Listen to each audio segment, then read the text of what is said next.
5, 4, 3, 2, 1, 0. All engine running. Liftoff. We have a liftoff. This is About Space, America's return to space, with news and information on our U.S. space program. Is your host of About Space, David Denard. Welcome, and thanks for joining me for this About Space Today special, the government's real X-Files. A much anticipated report from the secret files will soon be released to Congress, and perhaps in the next 30 minutes, you might well learn the answer to the age-old question, are we alone?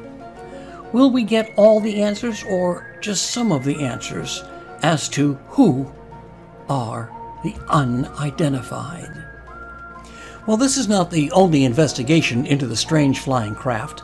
Some of you might remember our series on unexplained phenomena and Project Blue Book. And when in 2007, then Senator Majority Leader Harry Reid called his colleagues Ted Stevens of Alaska and Daniel Inouye of Hawaii to a specially secured room in the Capitol where they discussed highly classified information to fund a secret 5-year, $22 million investigation into UFOs. Senator Harry Reid. In my opinion, this is something that we should be studying.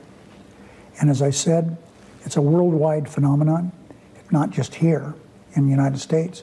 Reid, a Democrat who represented Nevada, home of the military's top secret Area 51 test site, and a central attraction to, of sorts, UFO hunters.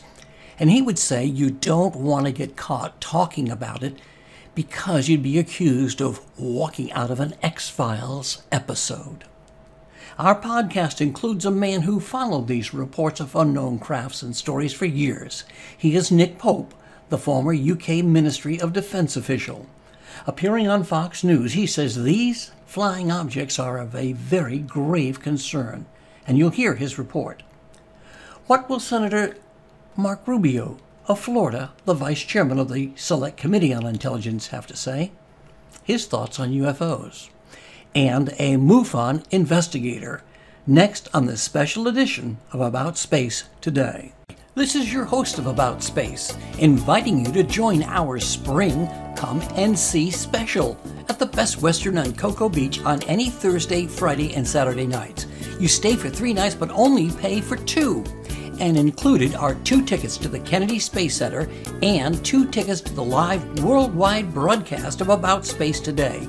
And plus there's a full breakfast daily and all the amenities of the hotel for just $215 per person for 4 days and 3 nights. That's $215 for 4 days and 3 nights at an oceanfront resort.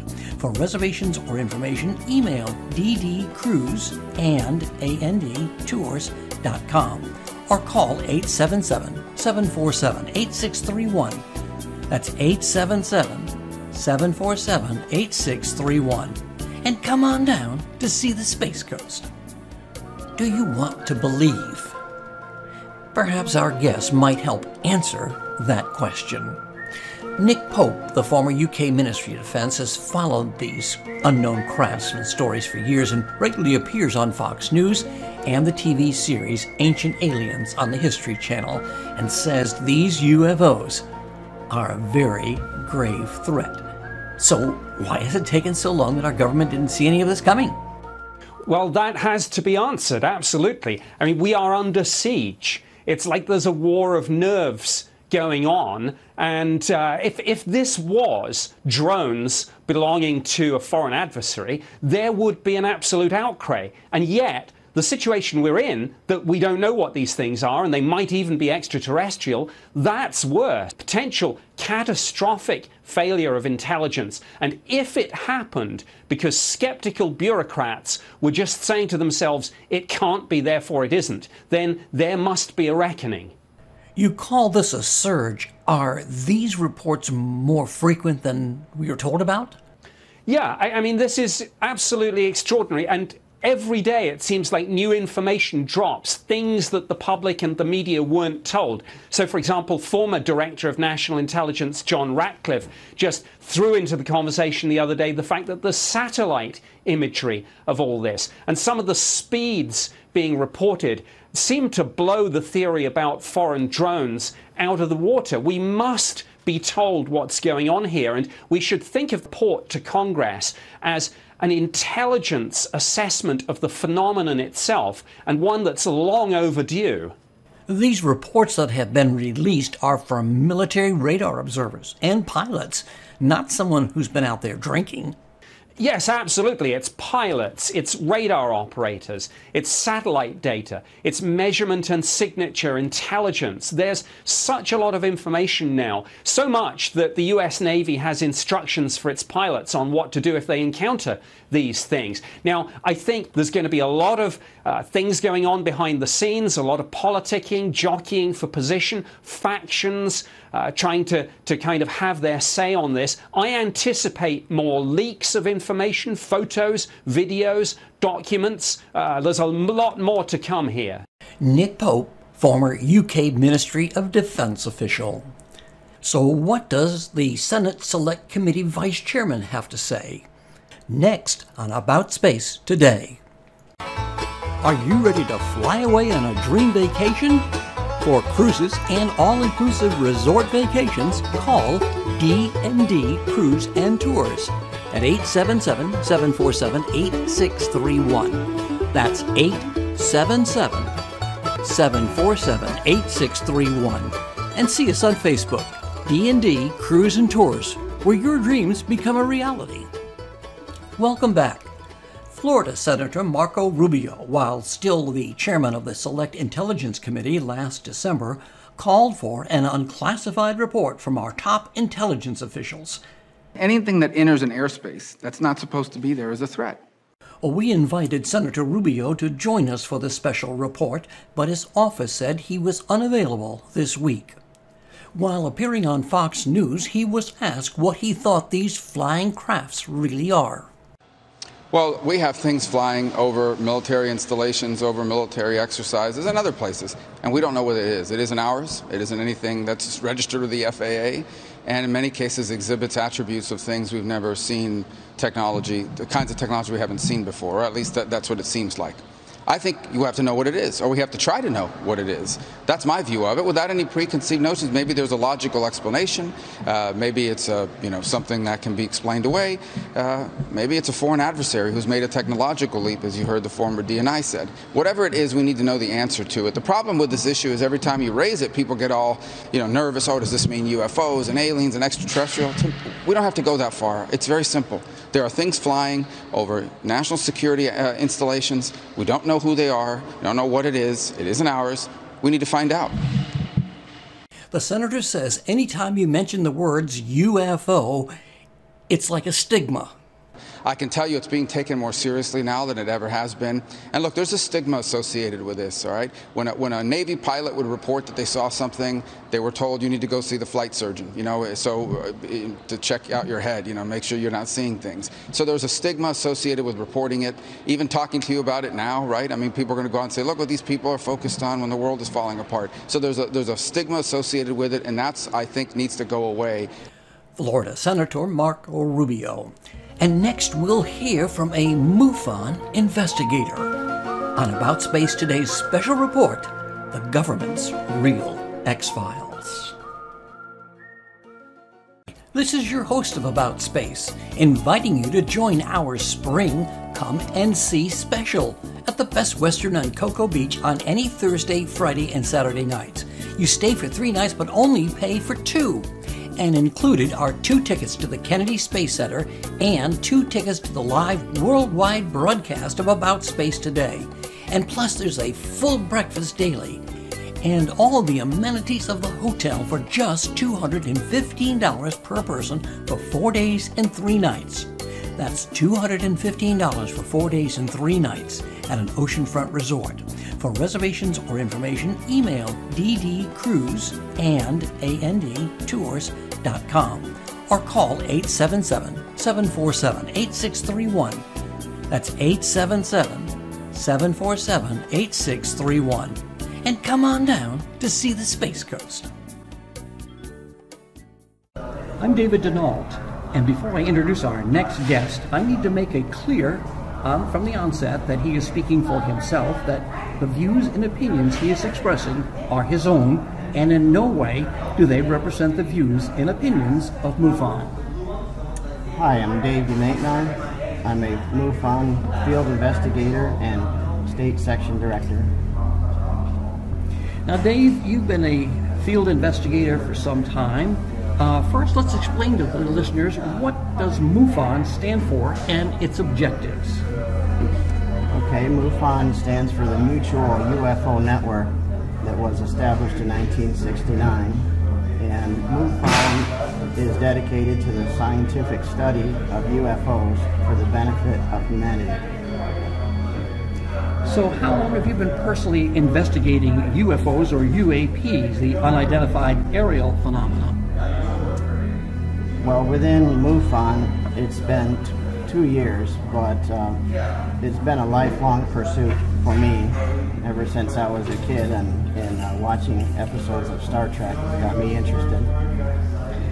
So when you say a kid, all these years you've just been following the UFO project? Yes, I've been involved in aviation and aerospace my entire career. Can you share maybe a couple of particular incidences that are here in Florida that you've investigated? Yes, Florida is only second to California normally in the amount of reports that we get. I think part of the reason is that we have magnetic disturbance anomaly right off the Florida East Coast. A lot of people refer to as the Bermuda Triangle. And we don't really understand fully what is the cause of that. However, many of our reports have something to do with that. Are there some particular incidences that you could look towards and say, look, this is what we've investigated? Yes. Many of the reports that we get in are probably about 85% of them can be explained by something that we call an IFO, which is an identified flying object, and they could be stars or any other kind of celestial body. Sometimes people report SpaceX launches and the jettison of a booster rocket, something like that, and we can explain those away, and that's what MUFON does. But we end up with a small handful of cases that we cannot explain, and those are the ones that really we get the most interest in. So do you have a particular case that you may have been involved with? Well, there's several here lately that we kind of shared it with all the members of MUFON, and we got some very interesting photos from Central Florida that a woman has practiced what they call CE5. I don't know if you're familiar with that. It's Dr. Greer, I believe his name is, and he is a proponent of actually signaling alien craft, and it's a combination of light signals and a concentration of your mind to try to connect. Well, I'm not saying that I do this or I can believe in it or anything, but several of the people that I've dealt with recently do actually try to attract UFOs, and they have taken, the last file that I got was almost 50 photographs of orbs, and the orbs can, by this one person at least, they can attract them, and they can actually do different maneuvers to prove that they're in communication, not just that they're there, but they're actually trying to communicate with this lady. We have named the orbs a spirit being, or it could be a multi-dimensional being, or any other kind of fairy or elf or whatever can go into that category. But they appear to be either a white or reddish orb, and they're generally only from several inches up to a few feet in diameter, and they can actually come down, and one of them was photographed inside of her house. Apparently the baby was attracted by something that was unseen, and the witness took pictures, and when it was not visible to the naked eye, but only after the photographs were developed, then you could see these orbs. And it wasn't just a one-off incident, it was several of them, probably 50 different times over the last few years that she sent me these files. So we shared those with a lot of the MUFON investigators and our Florida chief investigator, and we couldn't come up with anything exactly what it is, so it remains unknown. And it went down in our files as just that it was an unknown phenomenon. These unidentified flying objects have now reached a concern, and we've heard from Senator Marco Rubio of Florida, and we've heard from Nick Pope, and saying that apparently that these objects are now becoming a very serious concern, and there could be the greatest lack of identifying them as extraterrestrial. What are your thoughts on that? Yes, it's true that now that we have some very good evidence, and it's been verified by the Pentagon that it is real and undoctored video, that we really need to know what it is and where they come from. I mean, the theories are that it's either one of our own vehicles that from some kind of a black ops program that we have developed, or it could be one of the other adversaries of the United States. I think that's what concerns the government so much. Or it could be that it is an actual extraterrestrial vehicle. What does that mean for the general public? Extraterrestrial. I believe that people have been aware of this for a very long time, and that because of the way the government has treated information dating all the way back to post-Roswell, and especially because of the Brookings report. You know about that. The Brookings Institute was responsible for coming up with a report to say what would happen to our society if we suddenly disclosed that they were extraterrestrials among us.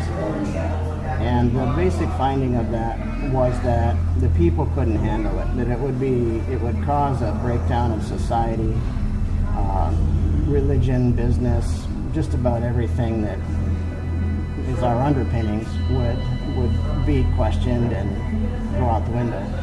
So the law that was stemming from the Brookings Institute report has basically made it illegal for the government to disclose anything. And that's been since the 40s, late 40s. So again, let me come back to that question. Are we alone? Well, that's something that we're trying to find out. Because of the latest videos, we know that there's definitely something tangible there. It can be photographed, it can be documented, and altitude and temperature and everything can be measured. We just don't know where they're coming from.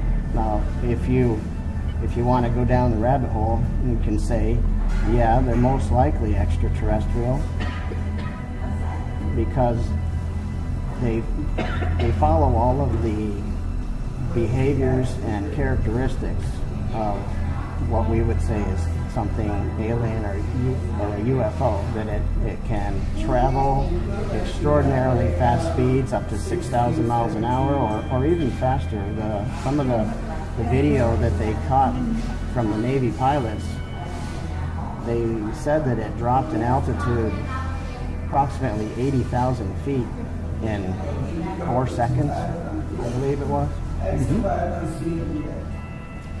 We talk about this effect that would have on people and the world religions and all that we've learned. Do you think the upcoming report, which is supposedly released in a few days, what happens if they really say, yes, they're extraterrestrial? Then what? Well, I think that the government has really been on a disclosure path for many, many years with the release of documentaries and information. And most of the countries around the world have released all of their classified footage. The United States is a little bit behind, dragging their feet on this. But I think that the overall understanding now of people that there could actually be other life in the universe and here is almost understood that it is a given, and that the mentality of the people has changed so much since the Brookings report came out that we've been slowly conditioned to the fact that we do have a presence among us, that we probably are a little bit more intelligent now, that we won't freak out about it like they had predicted we would. In all that you have been looking at recently and all of the various reports, we've touched on a number of episodes. We did a 7-part series. Talk about some of the unexplained in that series. For example, I guess it all started back in 1947 with Roswell. Take it from there. That's a lot of history to go through. We actually had sightings before Roswell. Some back in I think it was 1898. The first video was, I think, probably a photograph back in the 30s. But I think that when we developed nuclear capability and we started exploding nuclear bombs, if anybody really wasn't watching us, but then they see this electromagnetic pulse from a nuclear explosion, then all of a sudden their eyes are on us like, what was that? And we became the subject of fascination, and for them to find out what that was and kind of lured them here. So really what we can say then is they have been visiting us. They've been observing us. Do you see them as a possible danger? I think it could be, because if aliens or extraterrestrials have any kind of the traits that humans do, they're going to be watching out for number one, like we do. And they could be benevolent and want to help us, but I think that more is true that they would want to help themselves. And if they can help us in the meantime and without any big pain, they probably would. But I think that if they come here to look for resources or metals or gases that are difficult to obtain and have value in the rest of the universe, that they would do that. And I think they've done that before. Been here looking for gold, particularly, and any other precious metals, I believe. I have had some experience with that with one of the cases that I worked, and it was another guy that was trying the CE5 protocol, but he wasn't trained on it at all, and he would go out into his yard and project his psyche up into the universe and ask for extraterrestrials to come and visit him.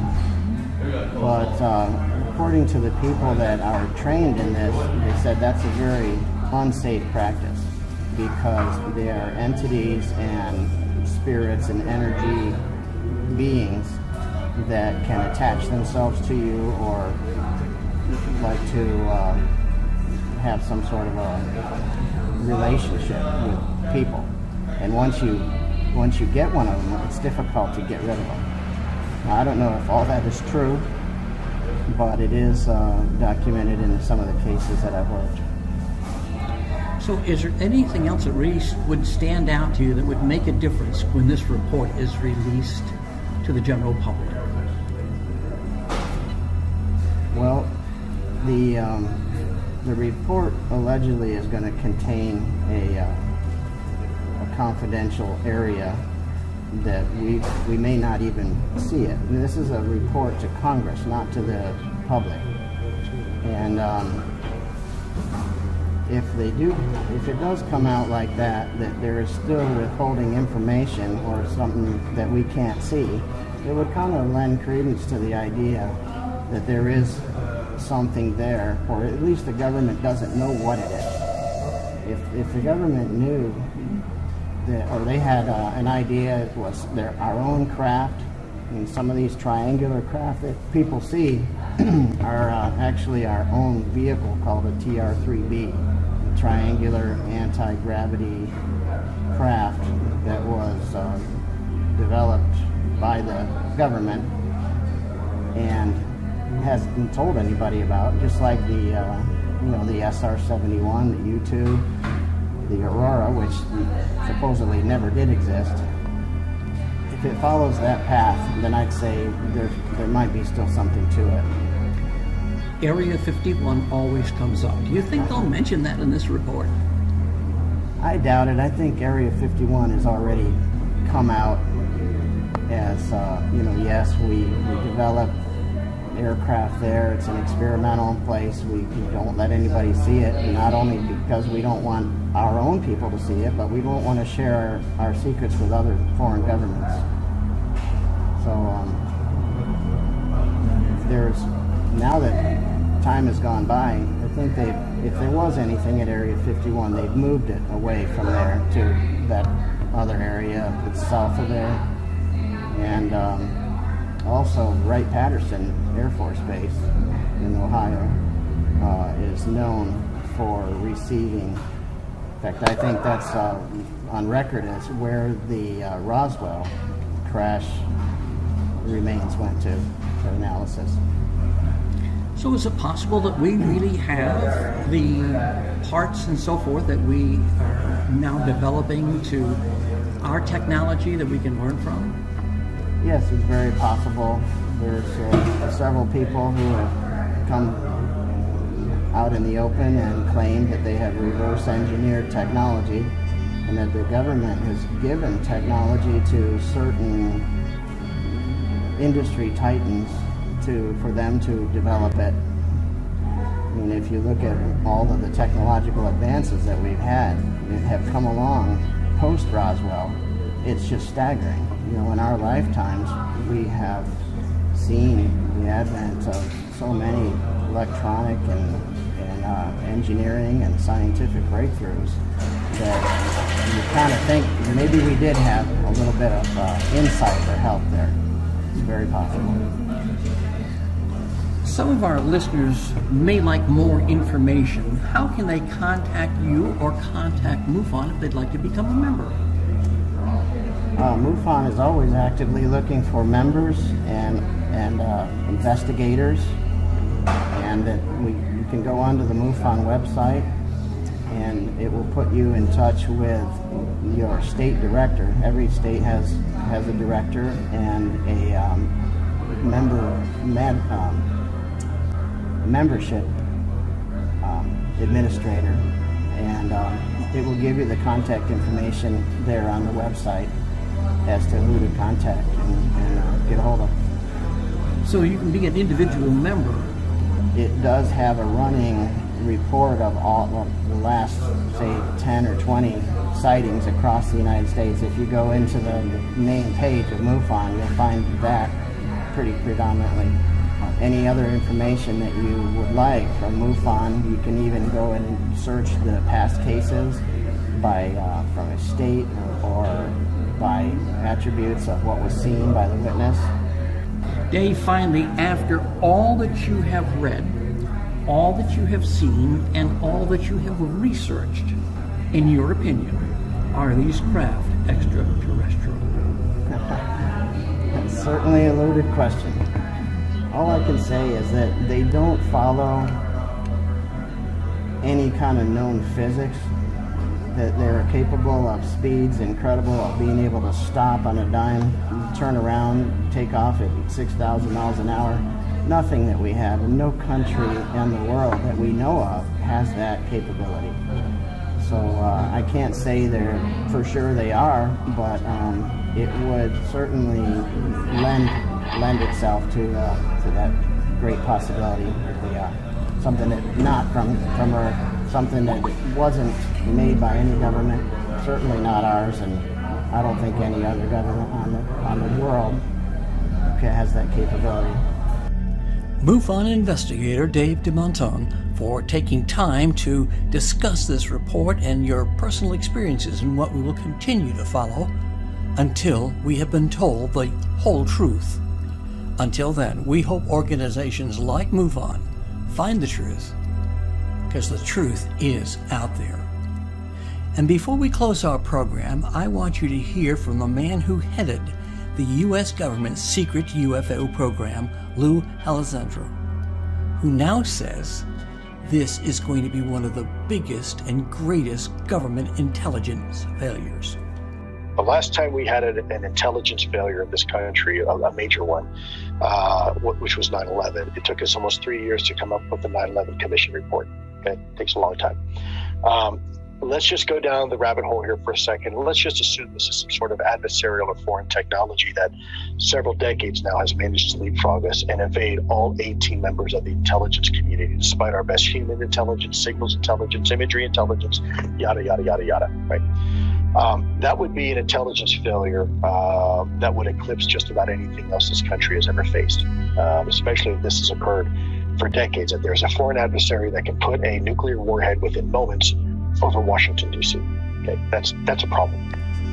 We may soon learn from the government's secret X-Files if we are alone in the universe. Well, these questions remain fundamental and universal. The truth is out there, and today's generation is the first that has the science and technology to prove that there is other intelligent life in the cosmos. Thank you for listening. Be sure to follow us on Facebook at AboutSpace.today and listen to our Friday news report, America in Space, with Rick Potluck from our Washington Bureau. And don't forget, share our program with your family and friends. I'm David Denault, and this has been About Space Today.